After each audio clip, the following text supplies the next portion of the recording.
Hi friends, Karthik ಸೋಮವಾರ ಆಗಿದ್ದರಿಂದ ನಮ್ಮ ಮನೆ ದೇವ್ರಿಗೆ ಹೋಗೋಣ ಅಂದ್ಬಿಟ್ಟು ಹೊರಟಿದ್ವಿ. ಈ ರೀತಿ ರೆಡಿಯಾಗಿ ಒಂದು ಚಾಪೆ ಪೂಜೆ ಸಾಮಾನು ಖುಷಿಗೆ ಯಾವಾಗೂ ಒಂದು ಜೊತೆ ಬಟ್ಟೆ ಎಕ್ಸ್ಟ್ರಾ ಇಟ್ಕೊಂಡಿರ್ತೀನಿ, ಆದಷ್ಟು ಹೊರಡೋಣ ಅಂದ್ಬಿಟ್ಟು ಹೊರಟ್ವಿ. ಮನೆ ದೇವ್ರು ಇರೋದು ಪುಷ್ಪಗಿರಿ, ಅದು ಹಳೆಬೀಡಿನಲ್ಲಿ ಇರೋದು. ಹಳೆಬೀಡಿಂದ ಒಂದು 4 ಕಿಲೋಮೀಟರ್ಸ್ ಅಷ್ಟೇ. ಪುಷ್ಪಗಿರಿ ಮಲ್ಲಿಕಾರ್ಜುನ ಸ್ವಾಮಿ ಅಂತ. ಹಾಗಾಗಿ ಇಲ್ಲಿ ಹೋದ್ವಿ. ಪೂಜೆಗೆಲ್ಲ ರೆಡಿ ಮಾಡಿಕೊಂಡು ನೆಕ್ಸ್ಟು ಕಾಯಿ ಕೂಡ ನಾವೆಲ್ಲ ಆಚೆನೇ ಹೊಡ್ಕೋಬೇಕು. ಮತ್ತು ಸಾಮ್ರಾನ್ ಕಡ್ಡಿ ಏನೂ ಕೂಡ ಒಳಗಡೆ ಅಂಟ್ಸೋದಕ್ಕೆ ಬಿಡಲ್ಲ. ಇಲ್ಲಿ ನಾಗಲಿಂಗ ಪುಷ್ಪ ಮರ ಕೂಡ ಇದೆ. ಮತ್ತು ಈ ದೇವಸ್ಥಾನ ತುಂಬ ಹಳೆ ಕಾಲದ ದೇವಸ್ಥಾನ. ಬೇಲೂರಲ್ಲಿ ಹೇಗೆಲ್ಲ ಬಳಪಕಲ್ಲಲ್ಲಿ ಕೆತ್ತಿದ್ದಾರೆ, ಇದು ಅಷ್ಟೇ ಅದೇ ರೀತಿ ಕೆತ್ತಿರೋವಂಥದ್ದು. ತುಂಬ ಹಳೆ ದೇವಸ್ಥಾನ. ಇಲ್ಲಿರೋದು ಮಲ್ಲಿಕಾರ್ಜುನ ಸ್ವಾಮಿ.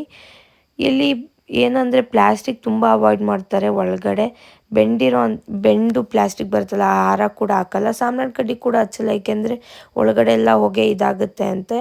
ಇದಿರೋದು ಮಲೆನಾಡಲ್ಲಿ, ಹಳೆಬೀಡು ಅಂದರೆ ಮಲೆನಾಡೆ. ಪ್ಲೇಸ್ ಮಾತ್ರ ತುಂಬಾ ಚೆನ್ನಾಗಿತ್ತು. ಒಂದು ಸರಿ ವಿಸಿಟ್